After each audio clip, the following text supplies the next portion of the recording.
vai voltar na história para entender como isso tudo aqui aconteceu. Creio que Deus tem uma palavra poderosa para nós aqui nessa noite, um bálsamo para sua alma, viu? Achou aí? Então, Ruth 4,16 diz assim: Noemi pegou o bebê, aninhou junto ao peito e passou a cuidar dele como se fosse seu filho. As mulheres da vizinhança disseram: Noemi tem um filho outra vez. E lhe deram o nome de Obed. Ele é o pai de Jessé, pai de Davi. Essa é a genealogia de Pérez. Pérez gerou Esrom, Esrom gerou Rão, Rão gerou Aminadab, Aminadab gerou Nasson, Nasson gerou Salmão, Salmão gerou Boaz, Boaz gerou Obed, Obed gerou Jessé, Jessé gerou... Em nome de Jesus, para que você possa estar confortável, para que nós possamos meditar na palavra de Deus. Meus irmãos, o livro de Ruth é um livro muito peculiar. Vamos aqui fazer uma transição do Antigo Testamento bem do início, passando pelos patriarcas, depois a gente vem à época dos juízes. E o livro de Ruth, ele, por mais muito provavelmente tenha sido escrito na época do reinado de Davi, ele relata muito anteriores a Davi, tanto que a gente viu aqui a genealogia dele no final do capítulo 4, né? E aqui eu fiquei muito alegre, eu não sei cadê o moço que trouxe aquela palavra aqui mais cedo, aquele menino, né? Tá lá atrás, né? Mas quando ele começou a ler a genealogia, eu pensei assim: glória a Deus, aleluia. É de Deus mesmo, o Espírito Santo que deu essa palavra, já está confirmando. Então que seu coração esteja aberto, tá, querido? Que nós somos aqui vasos de barro. Mesmo pouca coisa eu tenho para dar para você, pouca coisa humana. Mas nós temos, meus irmãos, eu creio que eu tenho na minha vida, assim como você tem, o Espírito Santo de Deus.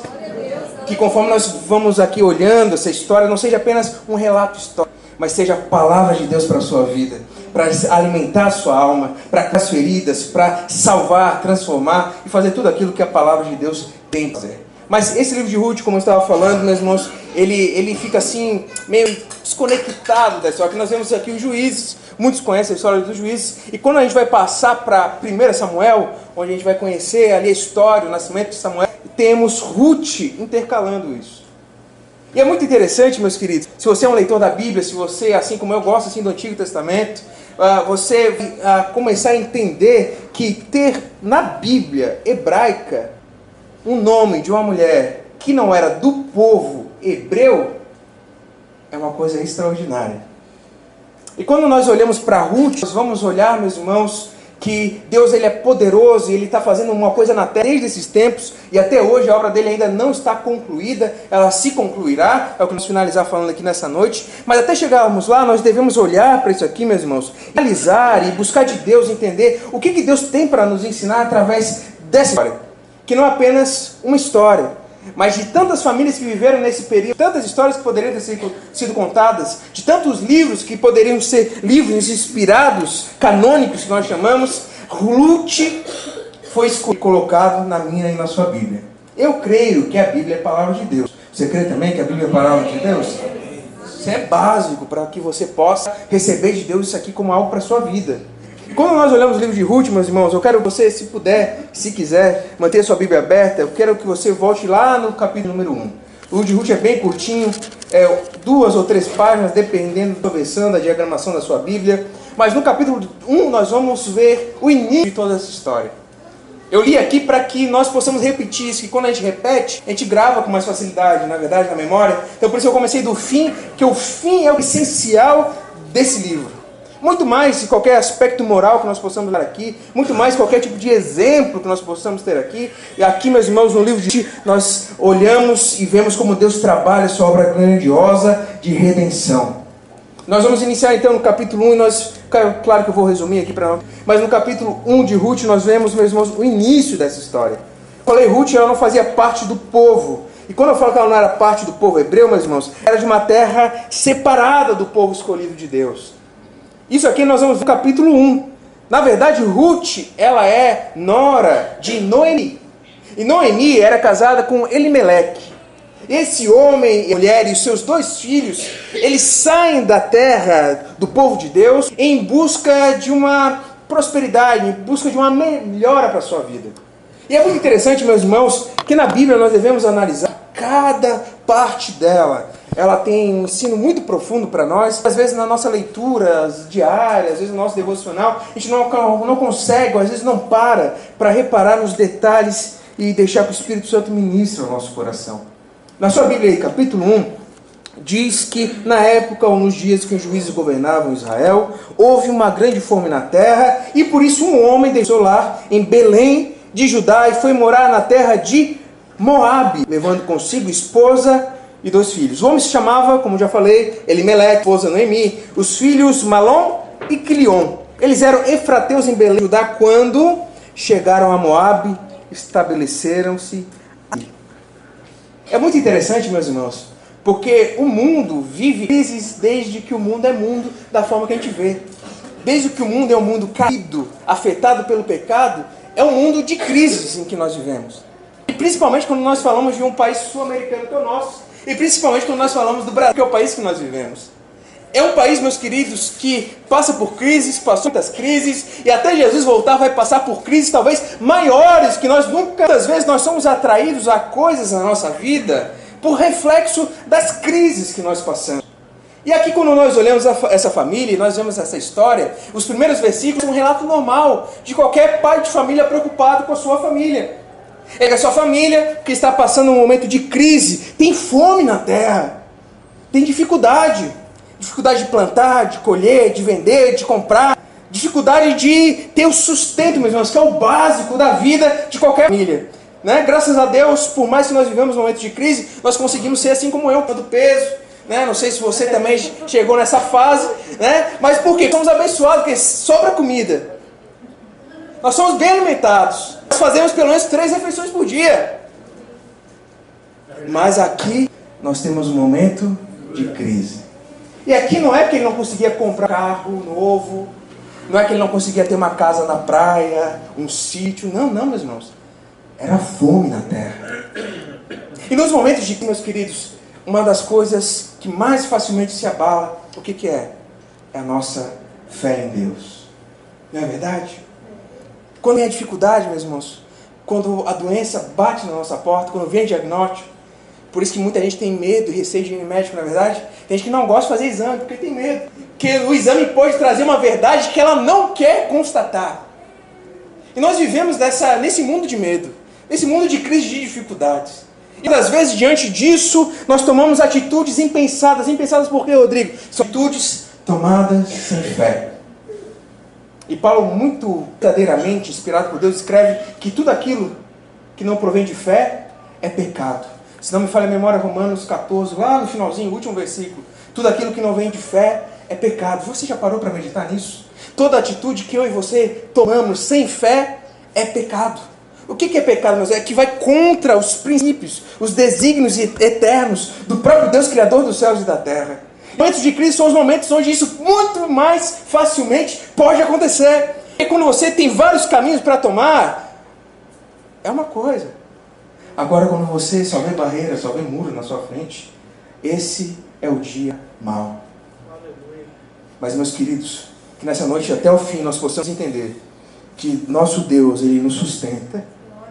E assim como vamos dizer assim, o neto ou bisneto de Ruth, Davi, ele escreveu: ainda que eu passe pelo vale da sombra da morte, aleluia, eu não temo mal nenhum, porque tu estás comigo. Aleluia. Meus irmãos, é uma coisa extraordinária. Eu estava aqui pensando, que bênção, meus queridos. Esse dia de adoração, de louvor, tá? Congregue mesmo, tá? Não falte culto, é uma bênção. Olha, pode sair de casa, vir aqui à noite e sair daqui restaurado. A gente pode vir aqui, dedicar 2 horas, 2 horinhas e meia e sair daqui cheio de força, cheio para enfrentar essa semana que nós temos aí. Uma oportunidade extraordinária. Uma oportunidade de quem tem fé. Aleluia. Jesus. Mas essa família aqui, este homem Elimeleque, ele saiu de Belém de Judá. É muito interessante as palavras do hebraico aqui, elas sempre têm um significado além, que ajuda a entender o texto. Por isso que os rabinos, meus irmãos, eles dissecam o texto de uma forma extraordinária. A gente lê assim muito superficial em texto comparado a eles, mas eles pegam cada palavra, cada espaço, e eles vão dissecando a entender o que Deus está querendo falar a partir daquilo dali. Quando nós falamos aqui de Belém, mesmo, nós estamos falando daquilo que representa ou que significa a casa de pão. Então Elimeleque, no momento de dificuldade, imagina, meus irmãos, a fome atingiu a casa de pão. A dificuldade, a crise chegou no lugar onde alimentava as multidões. E no meio dessa crise ele pensa, poxa, se na casa do pão não faz pão, então eu vou procurar pão em outros lugares. Meus queridos, o inimigo trabalha muito fortemente nas nossas vidas, meus irmãos, para minar a nossa fé. Para nos fazer, diante da dificuldade, procurarmos pão. Aqui pão, entenda, meus irmãos. Nós temos uma variedade, nosso cardápio é variado hoje. Mas na época era restrito, porque tinha que dar, tinha que criar, depois tinha que matar, ia assar, etc. Tinha que colher, era um cardápio mais reduzido. Então aqui o pão era o alimento básico do dia a dia. E quando faltou pão, aqui a gente está falando do básico para a vida. E nas igrejas, meus queridos, é muito interessante que nós vemos muitas pessoas, e você vai lembrar disso, eu sempre falo isso onde eu passo, eu sempre repito, mas eu acho importante, que é uma reflexão que eu fiz na minha vida, eu carrego e vou carregar até a morte. Que nós vemos, meus irmãos, na igreja, pessoas passarem, congregarem conosco, às vezes amigos nossos, do seu lado, fazendo aquilo que Deus manda você fazer, acompanhando, e de repente você olha mais para o lado e ele não está ali. Os nossos bancos das igrejas muitas das vezes estão vazios. É aquele que passou conosco um período, quando veio o momento da dificuldade, ele olhou de pão, que é a igreja de Deus, que é daqui na comunhão onde Deus ordena a bênção, como a salmista diz, e aqui nesse lugar ele foi e agora olhou para fora para procurar outros lugares para satisfazer a sua vida. E quando nós fazemos isso, nós nos abrimos, meus irmãos, para uma dificuldade extraordinária. O que aconteceu comigo? Na sequência, nós vemos que quando eles foram para lá, os seus filhos se casaram com duas mulheres moabitas, Ruth e Orfa, e 10 anos depois, meus irmãos, deixa eu voltar um pouquinho mais, eu já pulei a morte de Elimeleque, versículo 3, Elimeleque morreu, e Noemi ficou com 2 filhos, aí sim eles se casaram, e aí depois, meus irmãos, 10 anos depois de se casarem com Ruth e Orfa, os 2 filhos, Malom e Gon, também morreram. Meus irmãos, isso aqui é uma verdade para nós. Eu estou pregando aqui para nós. Eu quero que você entenda isso em nome de Cristo Jesus. Amém. Porque nós muitas das vezes, meus irmãos, vivemos uma vida assim, muito na brincadeira. Não digo que a gente não tem que ser alegre, a gente tem que ser alegre. Eu sou uma pessoa muito chata. Eu não gosto disso em mim. Eu oro que Deus me mude para ser mais extrovertido. Ainda não consegui, mas eu creio que Deus ainda vai fazer essa obra na minha vida. Mas nós somos chamados a ser alegre. Paulo, quando escreve aos Filipenses, ele fala, alegrai-vos, é um mandamento, sempre. Mas aqui, meus queridos, quando nós olhamos essa realidade, nós vamos ver que quando eles vão e tomam um caminho, eles tomam um destino, eles acabam, meus queridos, tendo que lidar com a consequência. Carta aos Gálatas diz, Deus não se deixa escarnecer. Aquilo que o homem semear, isso também ele irá colher na carne. Deus é um Deus de graça. Eu quero falar sobre a graça de Deus ainda aqui nessa noite, que é o que eu mais amo falar, que eu sei que eu sou pecador, talvez muito mais pecador que a maioria de vocês aqui, mas a graça de Deus é que me dá esperança de vida. Amém? Deus não se deixa escarnecer. Ninguém tira sarro de Deus, meus queridos. Ninguém tira Deus para moleque, não, meus irmãos. Não sei que expressão melhor eu uso aqui, para você entender que não dá para brincar. Deus é Deus, Criador dos céus e da terra, poderoso. Ele habita no alto e sublime trono. Nosso Deus é fogo consumidor.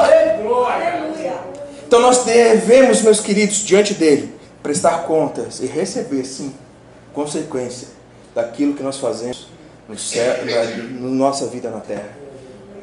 E aí quando Elimeleque, seus filhos, eles fazem o que fazem, nós vemos aqui que a morte chega até essa casa. Nós vivemos, meus irmãos, tempos diferentes, é verdade. Alguns gostam de falar que nós vivemos na dispensação, gostam de dividir em dispensações. Não é muito algo que eu me agrade muito, mas para você entender, é a graça. Então quando nós olhamos no Antigo Testamento, a coisa aqui era muito mais literal, muito mais figurada, muito mais palpável. E hoje talvez você pense assim, poxa, mas eu conheço alguém, ou eu mesmo. Estou nem aí para Deus, estou só ficando na casa de Deus e nada me acontece. Eu estou brincando com todo mundo, todo mundo acha que é crente e eu não sou, e nada me acontece. Mas você já está morto, querido, você só não percebeu ainda. Você está morto espiritualmente. E se você não se arrepender, se você não se converter, a morte eterna te aguarda. Hoje é uma noite de confissão, de arrependimento ainda. Hoje é oportunidade. Nosso Deus, meus filhos, Ele está fora do tempo. Nós não conseguimos imaginar, mas Ele vê o ontem, o hoje, o amanhã, porque Ele está fora. Ele é Deus, não é igual a criatura que envelhece, que cresce, que nasce, que morre, não. Ele é Deus. E nós não temos controle do tempo. O único tempo que nós temos, que nós podemos fazer alguma coisa, se chama hoje. E hoje é esse dia de oportunidade de conhecer Deus, de se religar com Deus, de reatar uma vida e compromisso com Deus. Porque senão você pode encontrar a morte lá na frente do seu caminho. Lá você pode colher a desgraça para a sua vida das suas atitudes fora do caminho de Deus. Aleluia! E agora ficou, meus queridos, Noemi. Ficou uma mulher viúva, sem filhos, meus irmãos, sem filhos. E apenas suas 2 noras. E aqui, quando isso acontece, ela se entristece, se amargura, e agora fazer um plano. Ela assim, poxa, Elimeleque veio para cá, trouxe todos nós. A desgraça nos alcançou. Nós achamos que haveria pão em outros lugares, mas no fim a gente só encontrou uma sequidão muito maior.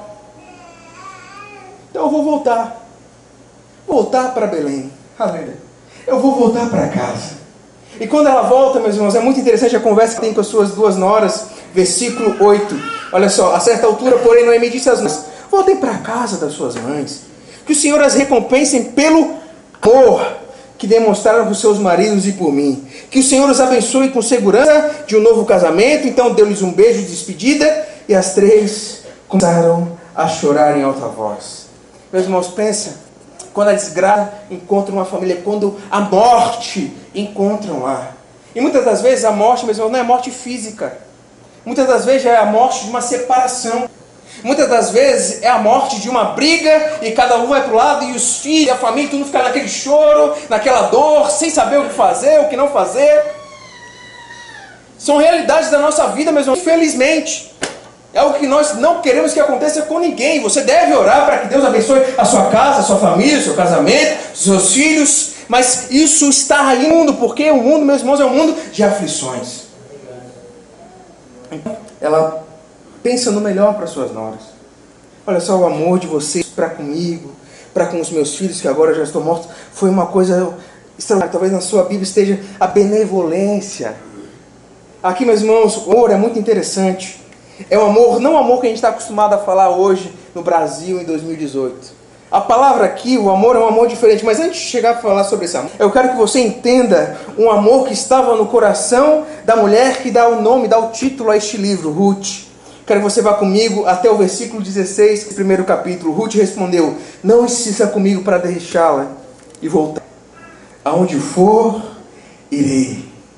Onde você viver, lá viverei. Seu povo será o meu povo e o seu Deus, o meu Deus. Onde você morrer, ali morrerei e serei sepultada. Que o Senhor me castigue severamente se eu me permitir de qualquer coisa, a não ser a morte nos separe.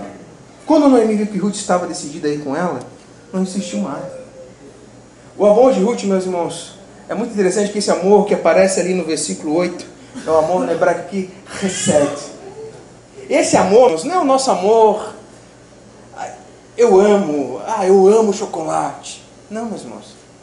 Aqui, quando a Bíblia fala esse amor, se repete muito no Antigo Testamento. Esse dia eu estava falando de Oséias, e quando eu lia, o mesmo amor recebe, aparece lá, esse amor do povo para com Deus. Esse amor aqui do Antigo Testamento, esse amor é um amor atual, é um amor de aliança, é um amor de compromisso. E nós vivemos, meus queridos, em amor descompromissado, não é verdade? Nós vemos tempos de amor muito facilmente falado com palavras ou mensagem de texto. Mas o amor com que Deus nos convoca a amar é um amor pactual, é um amor de compromisso, é um amor de aliança. Onde você for, eu irei. Onde eu estiver, estarei. Aleluia.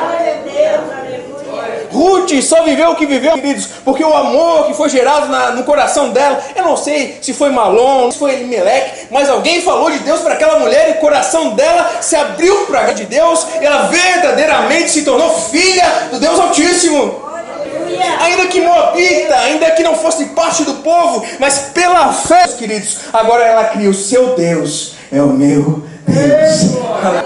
Não é uma confissão apenas de boca, não apenas um dia vir até a frente e levantar a mão, não, mas algo sacrificial, um amor que se entrega, um amor que está determinado a abrir a mão de uma vida de facilidades em favor de uma vida com Deus.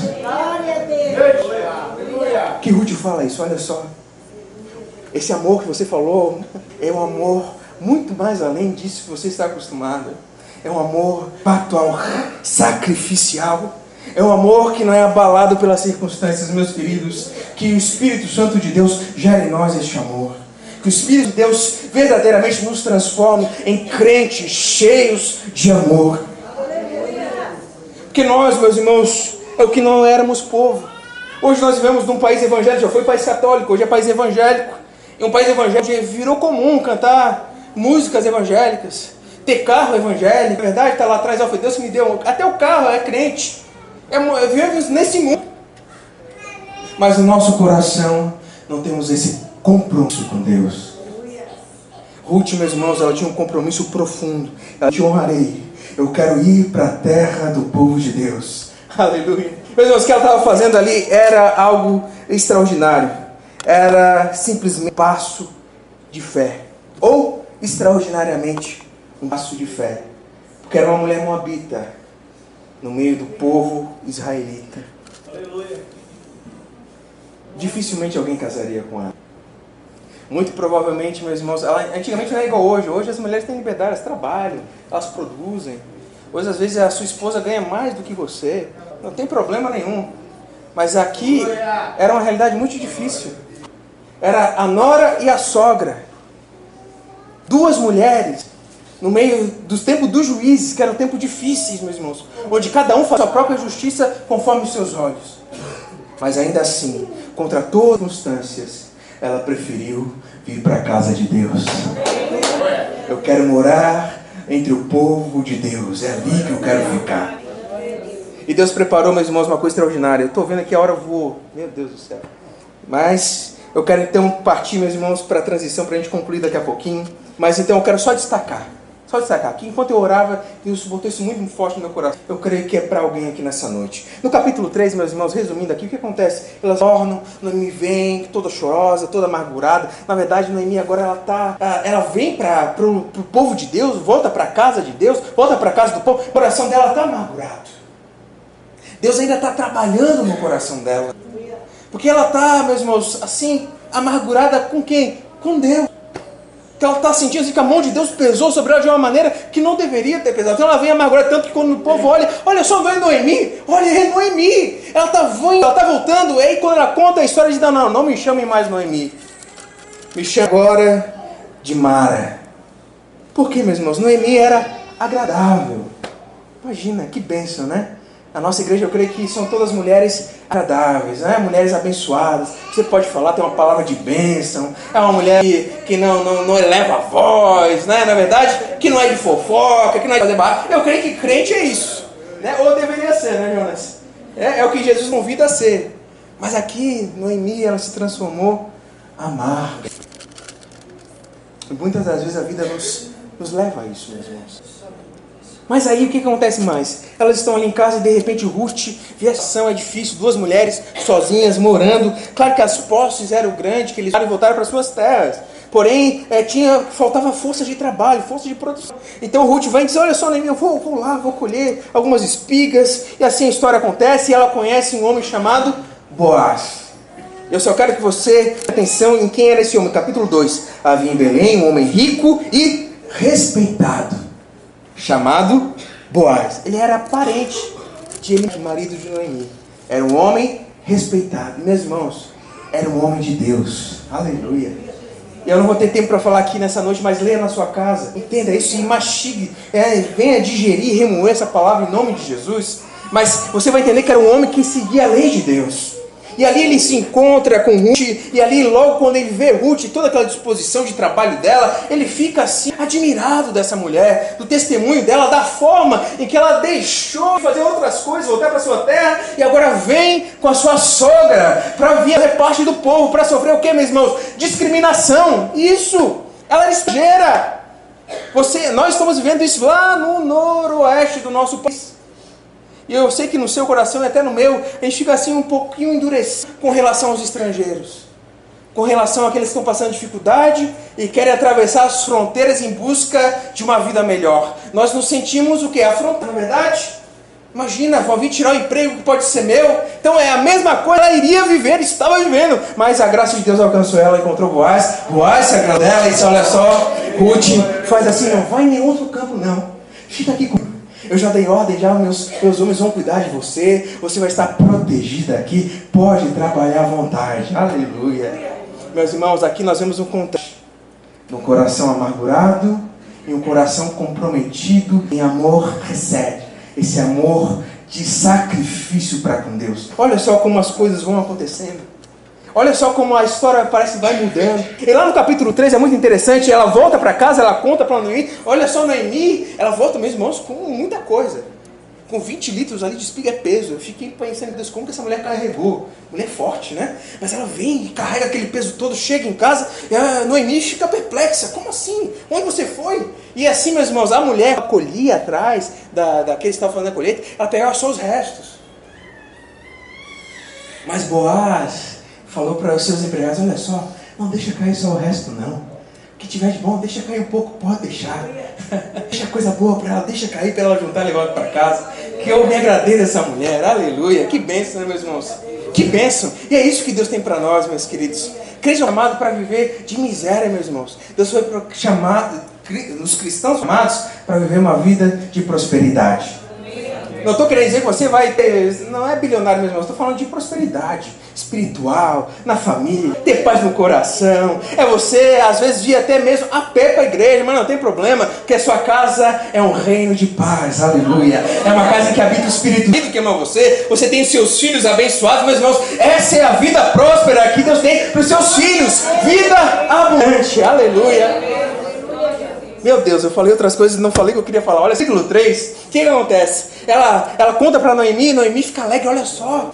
Ele é o nosso Goel, talvez uma versão mais antigamente da revista, talvez apareça como Goel, ou seja, ele é o nosso resgatador. Ele é um parente próximo. Ele pode mudar a nossa história, Ruth. O coração amargo já vai começando a ficar neutro. Daqui a pouco ele vai se encher de alegria. Mas não, aqui no capítulo 13 ela vê uma luz de esperança. Então, meus irmãos, em nome de Cristo Jesus, ouça com atenção. Quando ela vê uma luz de esperança, ela toma uma atitude impensada. Ela pensa, olha só, ali é o resgatador mais próximo. Faz assim, Ruth. Ele vai estar trabalhando, já está no fim. Ele vai estar cansado à noite. Sabe o que você faz? Quando ele for deitar, você entra na tenda dele e deita aos pés dele. E aí, você descobre os pés. E aí quando ele dá, você diz, olha só, estende a sua capa sobre mim. Meus irmãos, aqui é um momento muito delicado. E é por isso que ele está no capítulo 3 de transição. Eu creio que você é mulher de Deus, eu creio que você é homem de Deus. Eu creio que Deus já tem ministrado muita coisa aos seus sonhos. Mas muitas das vezes, meus queridos, ainda que nós tenhamos nesse processo, estejamos nesse processo de transição, de transformação, muitas das vezes acontece de nós queremos dar aquela ajudinha para Deus, não é verdade? Poxa, a bênção, eu acho que é essa. Então eu vou dar um jeitinho aqui. Olha, eu vou dar um empurrãozinho. E esse pode ser, meus irmãos, o caminho para a derrota. Aquilo que seria bênção pode se transformar em maldição na sua vida. O que aconteceu, meus irmãos? À noite, sozinhos, aí no capítulo 3 da sua Bíblia. Ela vai tomar banho, bota perfume, fica perfumada, cheirosa, bota a melhor roupa dela, ela vai lá, Boaz chega cansado, ele não tinha nem terminado de comer e beber, ele foi lá, deitou, e aí de repente ela descobriu os pés, e muitos se conjecturando, né? Por que ela descobriu os pés? Sim, imagina, à noite, frio, né? A maneira de acordar à madrugada, e certo, ele acordou, e quando ele acordou, ele se assusta, quem é essa que está aí? E ela toda a história. E aqui, meus irmãos, como hoje é culto com a participação dos jovens, é muito interessante, porque quando nós somos jovens, meus queridos, principalmente no mundo que nós estamos, esse mundo sexualizado, muitas das vezes o jovem, ele vai atraindo marcas e cicatrizes profundas na sua vida, nessa área da sexualidade. Seja pelos desvios sexuais, ou seja, pela sexualidade desvairada, sem compromisso. Aqui estava Boaz e Ruth sozinhos à noite numa tenda. Ninguém vendo, ninguém para saber, só estavam eles, as estrelas e aquele que habita acima das estrelas, o próprio Deus. E o Boaz vê toda aquela circunstância, meus irmãos, o que ele faz? Ele aproveita dela e diz, poxa, ninguém está vendo, ninguém vai saber, é estrangeira mesmo. Não. Ele fala, não, olha só, tem um parente ainda mais próximo. Olha que homem justo, aleluia, glória a Deus. Tem um parente mais próximo ainda. Eu gosto de você. Ele estava apaixonado mesmo. Tudo que ele fez é amor. Mas ele falou assim, mas eu não posso transgredir as leis de Deus e também não posso transgredir as dos homens. Olha só que homem íntegro, meus queridos. Ele fala assim, peraí, Ruth, faz assim, descansa aí aos meus pés. E sai assim antes que o sol venha, para que ninguém possa levantar nenhum tipo de calúnia contra nós. Olha só o que ele sobre ela lá no versículo de número 11. Não se preocupe com nada, minha filha. Farei o que pediu, pois toda a cidade sabe que você é uma mulher virtuosa. Aleluia. Aleluia. Quando o jovem, a jovem, quando o crente, a crente, ele carrega esse título sobre ele. Homem íntegro. Aleluia. Mulher de amor. Pessoa de caráter. Ah, mas caráter, por exemplo, não, caráter moldado ao caráter de Cristo, que fala sim e diz sim, que fala não e fala não, aleluia. Esses dois tinham esse testemunho e mantiveram, meus irmãos. E aí, lá no capítulo 4, nessa transição, nós vamos ver que ali é feito um acordo, outro parente mais próximo. O que acontece, meus queridos? Capítulo 4, versículo 11. As autoridades da cidade, todo o povo que estava na porta. Por quê? Porque o outro não quis aceitar as terras junto com Ruth. Você vai ler em casa depois, leia. Não, Jesus é rapidinho, não dá nem 10 minutos. Aí ele viu assim, poxa, eu vou colocar a minha herança. Aí fica complicado. Porque se eu pegar Ruth como esposa e as terras... Então, pelo interesse do coração, ele disse, não, pode ficar para ti então, Boaz. E depois de tudo isso, nós chegamos no versículo 11. Toda a cidade ali, todo o povo que estava diante da porta, respondeu, somos testemunhas, que o Senhor faça essa mulher que chegou a ser a família, o que ele fez a Raquel e Lia, das quais descende toda a nação de Israel, que você seja próspero em Efratá e famoso em Belém, que o Senhor lhe dê com essa jovem uma descendência numerosa, como a de nosso antepassado Pérez, filho de Tamar e Judá. Meus irmãos, o Deus que nós servimos é um Deus de histórias. Aqui ele muda a história de Ruth, de Boaz. Imagina esse solteirão rico, meus irmãos. Pense comigo, eu sei que o tempo não me cabe, vai ficar conjecturando aqui, mas imagine um homem solteirão rico, homem bom. Com certeza muitas mulheres em busca dele, mas ele estava procurando uma mulher virtuosa. Ele encontrou em Ruth. Aleluia. Temos essa mania de querer empurrar o jovem, né, para namorar cedo e tal, a gente vai jogando eles muitas das vezes para o caminho da desgraça, mas nós devemos entender que aquele que espera, meus irmãos, ele alcança a vitória, ele alcança uma bênção, toda isso é guardada e ministrada pelo próprio Deus. Pois jamais imaginou como a vida dele seria transformada. Por quê? O que eu li aqui, meus irmãos? Olha só, Per gerou Esrom a Rão, Rão a Aminadab a Nasson, Nasson a Salmão, Salmão era pai de Boaz. Mas Boaz era filho de quem? Se você for na sua Bíblia, Mateus capítulo 1, a genealogia de Jesus, você vai ter a mesma genealogia nesse começo. Pérez gerou Esrom, Esrom gerou Rão, gerou Aminadab, Aminadab gerou Nasson, Nasson gerou a Salmão, pai de Boaz. E aconteceu, Salmão gerou Boaz, cuja mãe foi quem? Raabe. Você lembra daquela prostituta, quando eles foram invadir Jericó, os espias foram lá? Oh, aleluia! Prostituta, meus irmãos. Ela creu em Deus. Depois você leia lá, Gênesis, ou melhor, Josué, capítulo, bem no comecinho, meus irmãos. Você vai ver, capítulo 1 ou 2, você vai ver como ela viu que Deus era o Deus verdadeiro.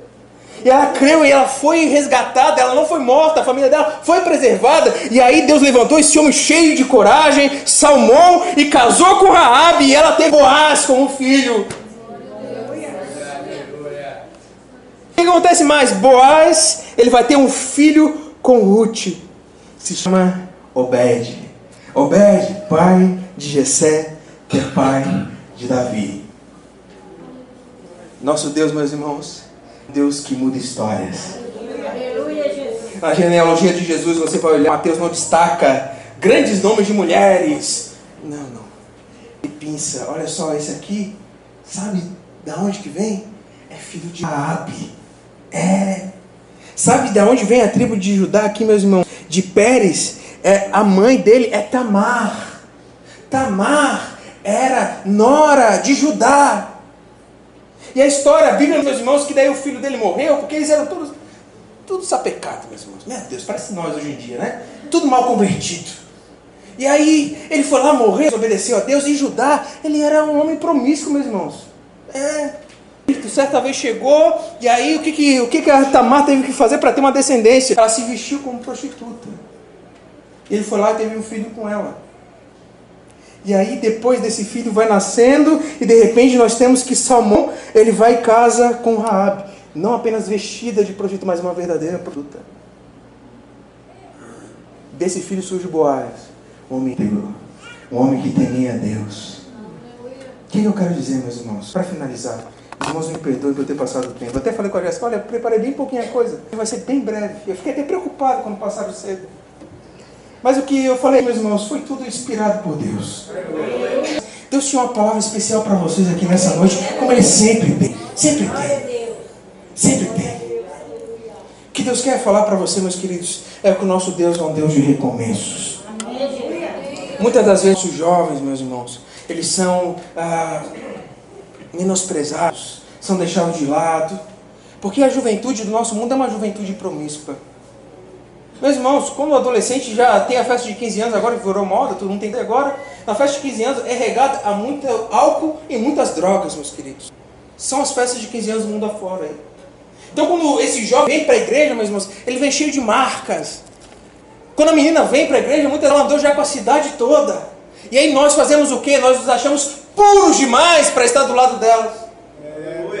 Eu falo isso, Jonas, porque eu vivi essa experiência numa congregação, que uma vez vieram falar comigo, olha só, mas esse pessoalzinho está vindo aí, que é um lugar assim de mais criminalidade, eles estão vindo aí, os irmãos estão preocupados com as filhas deles, que esses rapazes estão vindo para cá e daqui a pouco vão se engraçar com elas. Olha só, a nossa mentalidade. E muitas das vezes a igreja não cresce, a juventude não vai à frente, porque nós achamos puros demais para estar com eles. Mas eu quero te dizer, Jesus Cristo, nosso Salvador, Ele vem dessa linhagem de prostitutas, de mulheres que não eram do povo, moabitas, porque Ele é aquele que sara, Ele é aquele que cura, Ele é aquele que limpa, Ele é que lava, Ele é que dá vestes novas, meus irmãos. Nós servimos a Deus e só chegamos diante de Deus por causa de Jesus Cristo. Ruth, meus irmãos, nos conta essa história. Não histórias apenas morais, mas a história da redenção que chegou até nós hoje. Mas que a família de Deus é assim. Ela vai abraçando, ela vai transformando vidas, ela vai mudando histórias. E esse é o povo que vai morar no céu. Você crê nisso, né? Nós devemos pregar essas boas novas do Evangelho de Jesus. Boas novas essa, não importa o seu passado. Deus é aquele que limpa e te dá novas vestes em nome de Cristo Jesus. Vamos orar, você podemos orar? Podemos orar? Vamos orar, queridos, vamos ficar de pé. Não quero ser muito imprudente mais do que eu já estou, mas vamos orar. E vamos orar e clamar a Deus. Eu quero convidar você nessa oração, para que você seja alcançado por essa chama de amor da parte de Deus. Para que você possa olhar para aquele jogado, para aquele seu vizinho, você olha assim, não presta, mas é esse mesmo que Deus quer salvar. Aleluia. Para que a graça de Deus, ela superabunde onde o pecado abundou, onde a graça de Deus se manifeste, meus queridos. Assim a glória de Deus é revelada. Não por eu e você sermos bonzinhos, não, mas porque a graça de Deus é muito maior do que os nossos pecados. Nós precisamos, meus queridos, viver essa vida com Deus. Tempos atrás, lá no Caruru, fui pregar um rapaz lá. Ele falou de Deus assim, eu fiquei traumatizado até hoje. Que ele olhava para Deus assim, cheio de razão. Porque Deus é obrigado. Que Deus tem que fazer. Aquilo estraçalhou meu coração. Porque eu conheci, meus irmãos, é um Deus santo, perfeito, puro.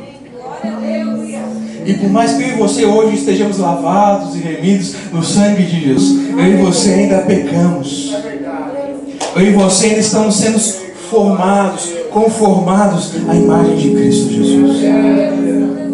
Então eu quero pedir a você que você se achegue diante de Deus com um coração contrito. Aleluia. Um coração quebrantado. E assim nós nunca teremos coragem de apontar o dedo para alguém e não merece. Aleluia. Nós nunca iremos apontar o dedo para alguém e dizer assim, não pode ser. Não. Glória a Deus. O milagre de Deus, meus irmãos, desde o princípio, Ele está separando para si o povo de toda tribo, toda língua e toda nação. Aleluia. Ele está escolhendo pessoas, meus queridos, com os passados mais absurdos. Aleluia. Para manifestar a sua glória. Quero finalizar, porque isso estava no esboço. Isso é uma maravilha que confortou meu coração. Porque se olhar para o começo da vida de Noemi e de Ruth, parece que nada ia dar certo, na verdade. Parece que não tinha esperança para aquelas mulheres. Ele é o grande tapeceiro. O que é isso, Rodrigo? Aquele que vai tecendo os fios do tapete.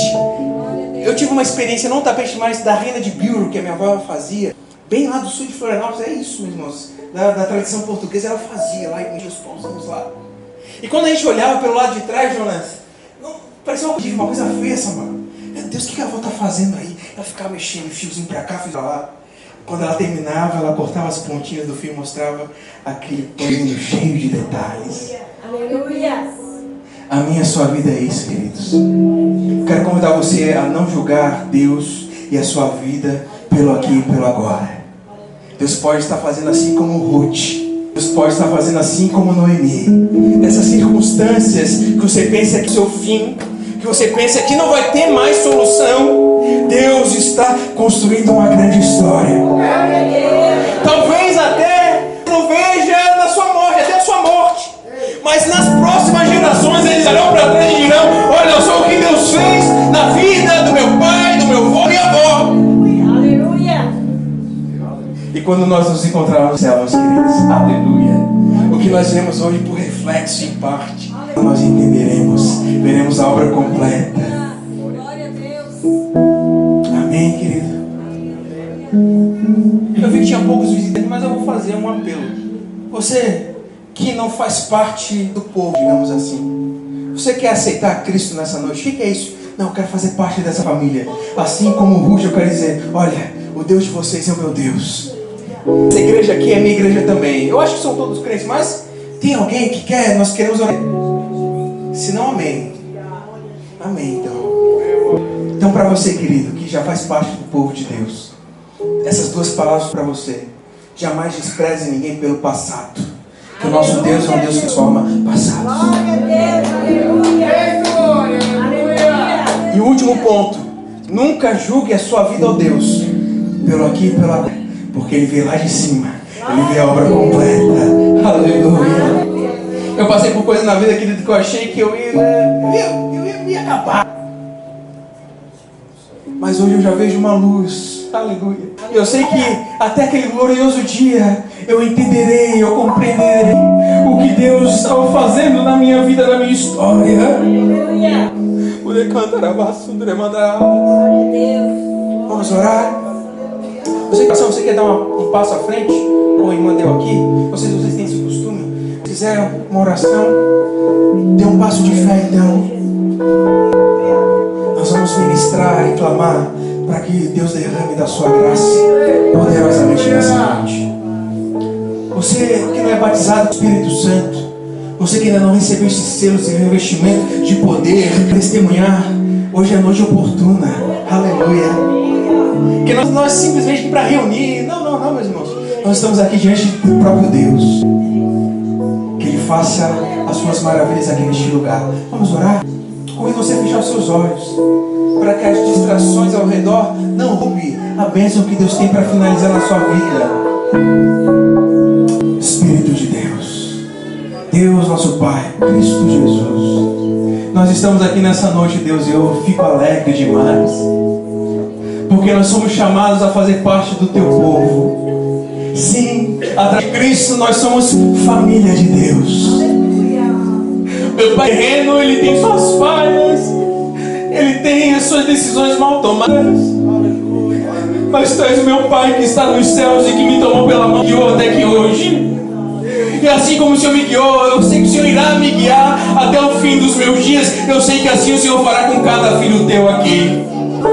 Ó Deus, que não nos deixe ficar desesperados pelas circunstâncias e pelas crises, não, Senhor, mas que nós possamos nos manter bem na casa do pão, que aqui é o lugar em que Deus ordena a bênção, é aqui que o milagre acontece, é aqui que o Senhor levanta pessoas para nos dar, para nos emprestar um ombro amigo, uma oração. Sim, é aqui. Que no nome de Cristo Jesus, o Teu Espírito, Senhor, seja selo na vida de cada um. Sim, esse é o penhor da esperança que temos em Ti. Essa esperança, Senhor, seja viva nos nossos corações. Continua abençoando essa igreja, prosperando, Deus, cada um. Aviva os corações. Torna-nos, Senhor, evangelistas. Torna-nos, Senhor, aqueles que proclamam as boas novas de salvação. A salvação que pega mulheres de passados obscuros e transforma em mulheres virtuosas, íntegras. O Senhor que pega homens de um passado duvidoso, transforma em homens íntegros diante de Deus.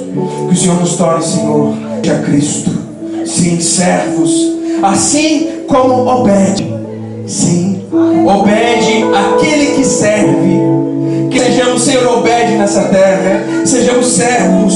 Nós possamos testemunhar o Deus que eu conheço, é um Deus que muda história. O Deus que eu conheço é um Deus que muda vidas. O Deus que eu conheço é um Deus que faz milagres. Sim, Deus, no nome de Cristo Jesus, nós oramos e clamamos pela Tua bênção, Senhor, sobre cada vida e cada coração. Cada coração contrito, machucado, cada alma, Deus, muitas vezes angustiada. Que o Senhor venha com esse bálsamo dos céus e possa trazer novamente alegria, assim como o Senhor trouxe a Noemi.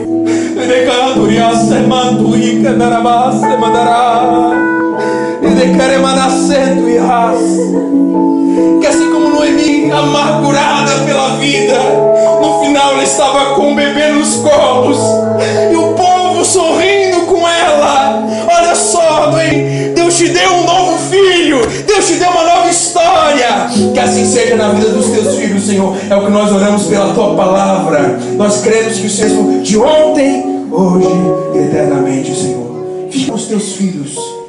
É o que nós pedimos no nome de Cristo Jesus. Amém. Você crê? Amém.